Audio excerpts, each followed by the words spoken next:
The Laundromat. He was an old man with a wrinkled face and a grey beard. He had seen many things in his life, but none of them were good. He had lived through the Great War, the collapse, the plague, and the rise of the machines. He had lost his family, his friends, his home, and his dignity. He had nothing left but a few rags and a bag of coins. He wandered the streets of Neo-London looking for a place to wash his clothes. He avoided the gangs, the cyborgs, the mutants, and the drones patrolling the city. He knew he was not welcome anywhere. He was an outcast, a relic of a bygone era.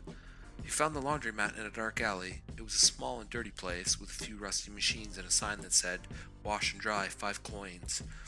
He entered cautiously, hoping no one would notice him. He saw a young woman sitting on a bench near a window. She was beautiful with long blonde hair and blue eyes. She wore a leather jacket, jeans, and boots. She had a cybernetic arm and a tattoo on her neck that said Rebel. She was reading a book on her holopad. She looked up and saw him, smiled, and said hello. He mumbled something unintelligible and walked to the nearest machine. He put his clothes and coins in and pressed the start button. He hoped she would leave him alone. She did not. She got up from the bench and approached him. She said, "What's your name?" He looked at her nervously. He said, "John? That's my name. I don't remember my last." She laughed. She said, "That's a very common name. I'm Alice Jones." He nodded. He said, "Nice to meet you." She smiled and said, "You don't have to be afraid of me. I'm not going to hurt you." "I'm not afraid. I'm just tired." She said, "I understand life is hard in the city, especially for people like us." "People like us?" he said. "Yes, people who are different, people who don't fit in, people who remember the past." She said, "You see, I'm a rebel. I belong to a group that fights against the machines and their tyranny. We want to restore the world to what it was before the war, a world of freedom, peace, and beauty." He said, "That sounds like a noble cause, but how do you plan to do that? The machines are too powerful. They control everything."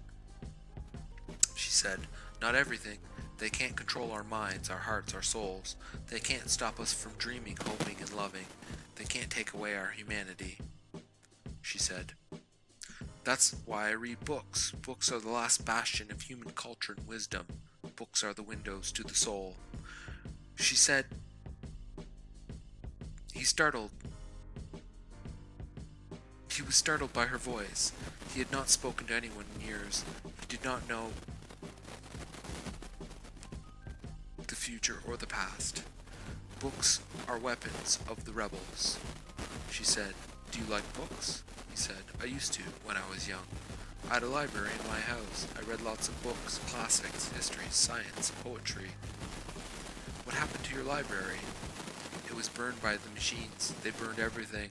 They said the books were dangerous. They said the books were obsolete. They said the books were illegal. That's horrible. I'm sorry for your loss." "Thank you. That was a long time ago, but I don't remember much anymore." "Maybe you should try to remember. Maybe you should try to read again. Maybe you should try to live again. Here, let me show you something." She took out her holopad and tapped it. A holographic image appeared in front of them. It was a book cover. The book cover said, "Time Machine" by H.G. Wells. "This is one of my favorite books. It's about a man who travels to the future and sees the consequences of human folly and machine domination.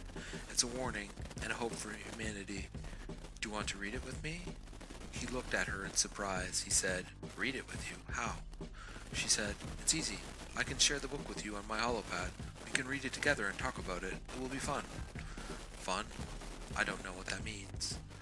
"It means you enjoy something, you feel happy, you feel alive." "Alive? I don't know what that means either." "It means you have purpose, you have passion, you have love." "Love?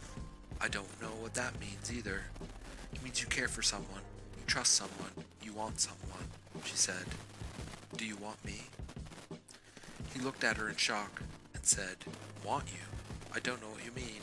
She said, "I mean, do you like me? Do you feel something for me?"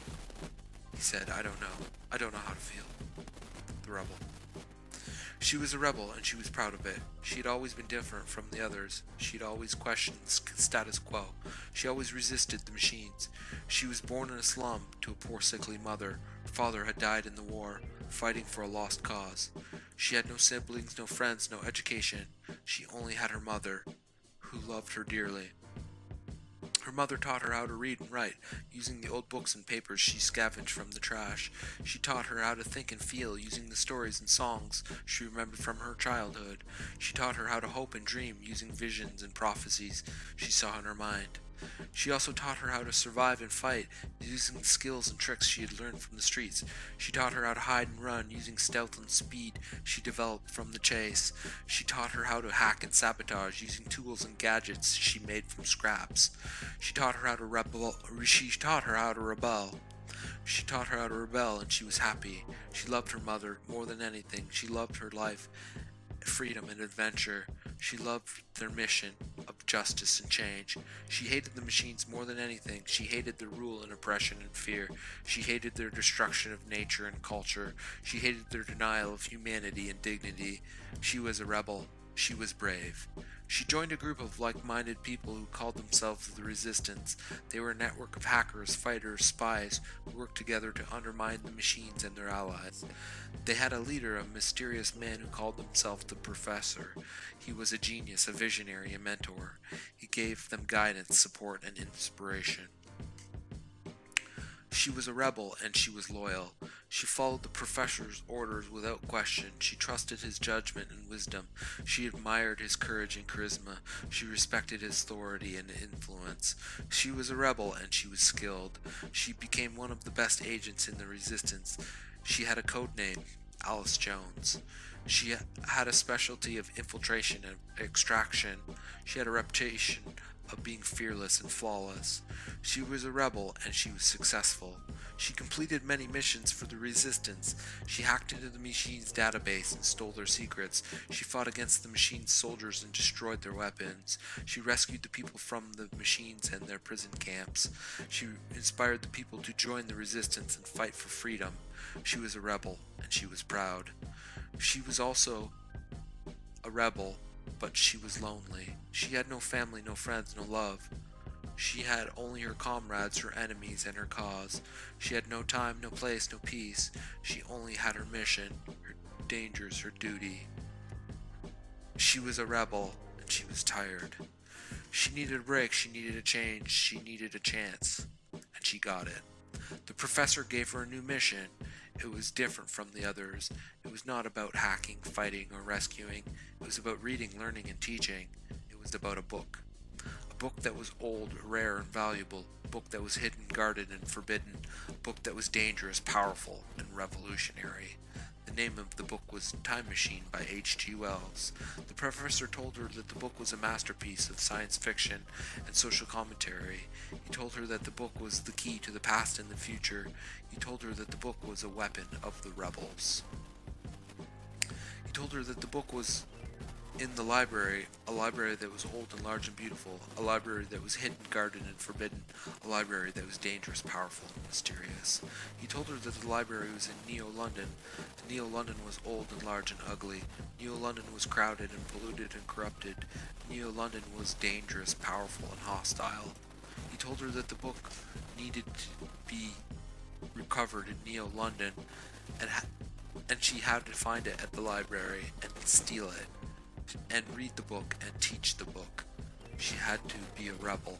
She accepted the mission and packed her bag, took her Apollo pad and took her gun. She took her jacket. She left her base, boarded the train, and traveled to Neo-London. She arrived at the station. She walked out at the station. She walked into the city. She saw the city. She saw buildings. She saw the machines. And she saw the people. She hated the city and found a map and found the library. She found the way.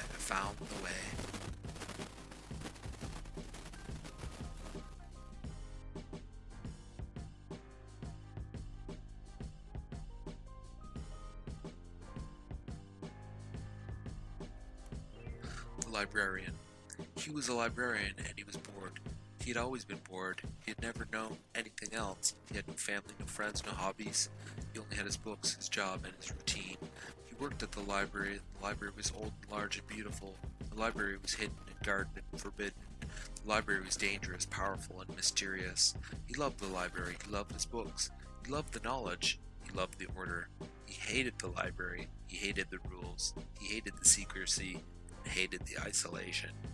He was a librarian, and he was lonely. He had a name, but no one used it. He had a face, but no one saw it. He had a voice, but no one heard it. He was the librarian, and he was invisible.